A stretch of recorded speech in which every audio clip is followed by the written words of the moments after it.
ng bagong bag. Ako lang po kasi walang bag sa klase namin.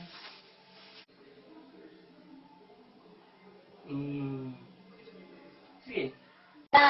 Ito na yung punctuation mo. Hiniram ko pa sa kumari ko yan. Ingatan mo yan, ha? Mag-aaral ka mabuti, anak.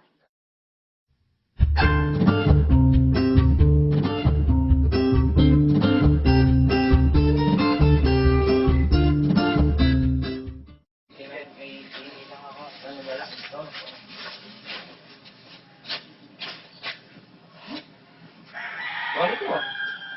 Pare, may ipita ka. Oh, kapal na naman. Parang lakdi ng negro. Tingnan nga, oh. Kapal na, pare. Atin na lang to, pare. Oh, pare, hindi naman atin yan. Pare, hindi natin kikitain to kahit ilang buwan tayo magkalkal ng basura. Mabibili mo na rin yung bag ng anak mo. Tingnan mo ang daming pera nito, pare.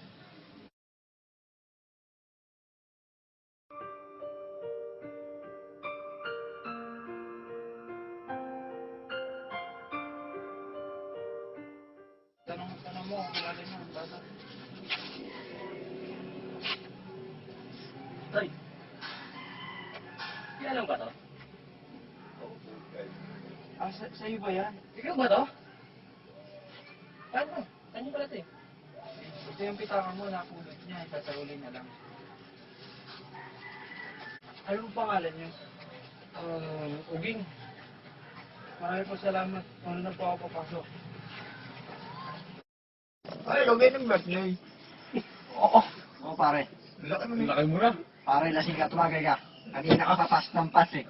Wala pambili. Aba, ano yan? Ano yan? Bikin pa ako.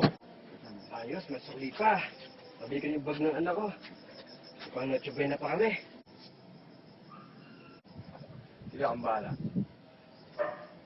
Pambili tayo. Hoy, Pilay, akin yung pera mo. Hindi. Ay, bumili ha? Ano daw?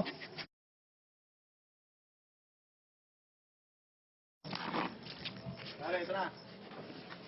Ano bang meron sa bag na to, ha? Ha? Bigyan mo na. Anong meron dito, ha?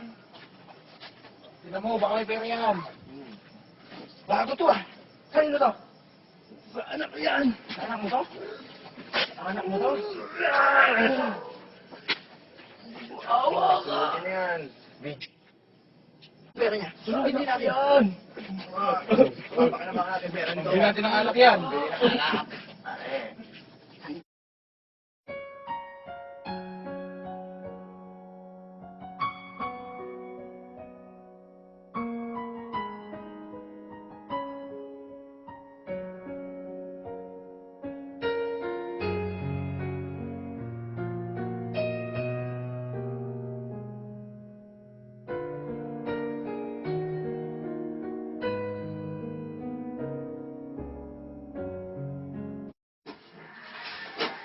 Ano yung nangyari sa iyo? Wala to, anak. Punta na tayo hospital, tay. Daw na pagbayad ng Medicare. Magandang gusto po.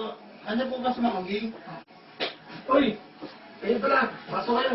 Magiging meron po kaming dalang konting regalo para sa inyo. Naikwento ko po sa guro ko at mga klase ko na yung ginawa niyo pong pag-suot ng wallet ko. Kaya po, ayan po, nagkamagang kami para sa inyo. At saka nabalitaan din po namin nangyari sa kagabi, kaya binili na rin po namin kayo ng bag. Salamat sa inyo mga anak. Ang mabait nyo. Merry Christmas. 1, go. Salamat po pala dito sa bag na binigay niyo po sa amin. Ay, salamat po. Ito pa po yung pangarap niyo po para sa amin. Merry Christmas po.